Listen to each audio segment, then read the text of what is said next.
Risk of Rain 2 is a game that I purchased and got into about 5 months ago.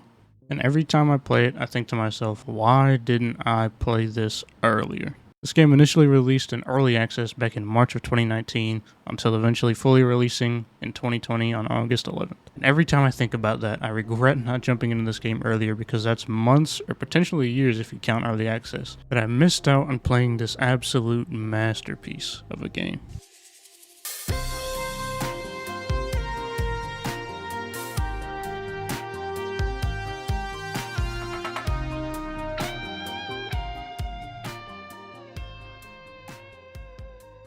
Alright, so if you're unaware, Risk of Rain 2 is a roguelike game where you play as one of many characters known as survivors.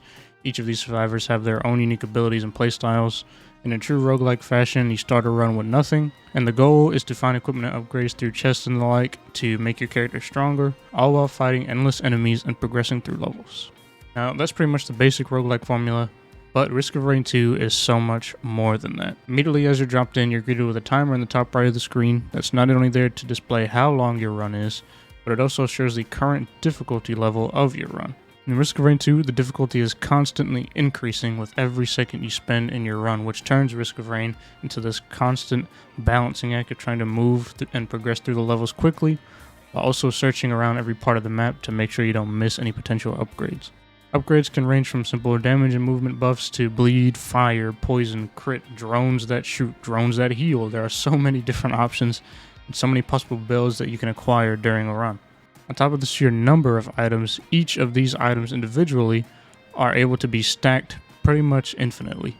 And that's where Risk of Rain really gets fun, because Risk of Rain is not afraid to let players just become completely broken and overpowered if they put in enough time and effort into their run. If you're lucky enough, you can get upgrades where you don't even have to play the game anymore. You just stand there and everything just dies around you. And within each run, you have the option to just go all out and try to survive for as long as possible. But there's also an end boss who, if you defeat, will actually end the run, which I think is great because it gives you a nice, satisfying, climactic end to a run if you want it. But if not, just keep going until you die, or keep going until your computer blows up because of how much shit is on screen. It's completely up to the player. The end boss is just there as a choice. The overall progression in Risk of Rain 2 also deserves some shine. When first hopping into the game, you only have one survivor, but right after that, you're presented with a list of really vague missions on how to unlock all the other survivors, and that's pretty much Risk of Rain 2's first hint at all the secrets that this game holds, because the game really doesn't tell you anything. There's no tutorial. Anything that you find, whether it be how to get a new character or how to get certain items, they're all up to the player to find, and they're just hidden throughout the maps, or just hidden things you got to figure out how to complete in general. And if you haven't noticed, because of the background music of this video, the soundtrack in this game absolutely slaps. Each stage has its own theme, and you just never get tired of it. There's not really much else to say other than that the music is just great.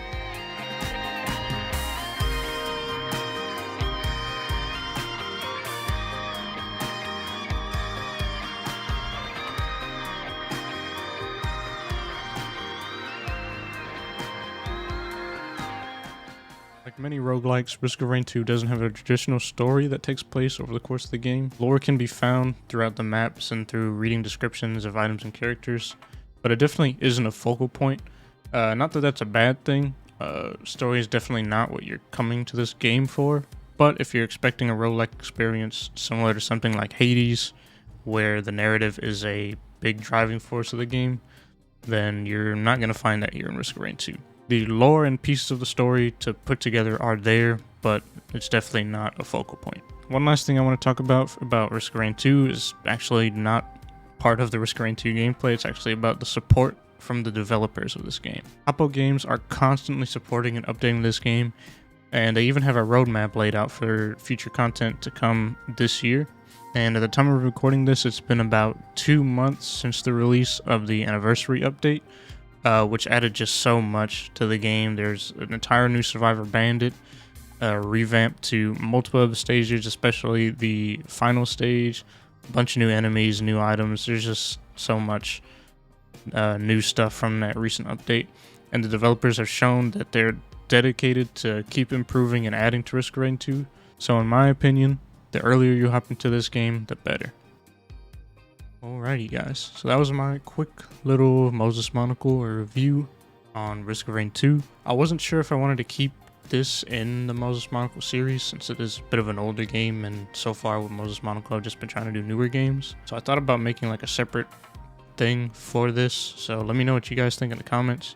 Should I just keep it as Moses Monocle since it is kind of a review style, or should I make like a separate thing where maybe it's called like why didn't I play this yet, or don't wait to play this, or something where I kind of can throw like older games that I just haven't got around to playing yet or whatever. And yeah, just let me know what you guys thought of the video in general and what you guys want to see up next. I'll see you guys in the next one.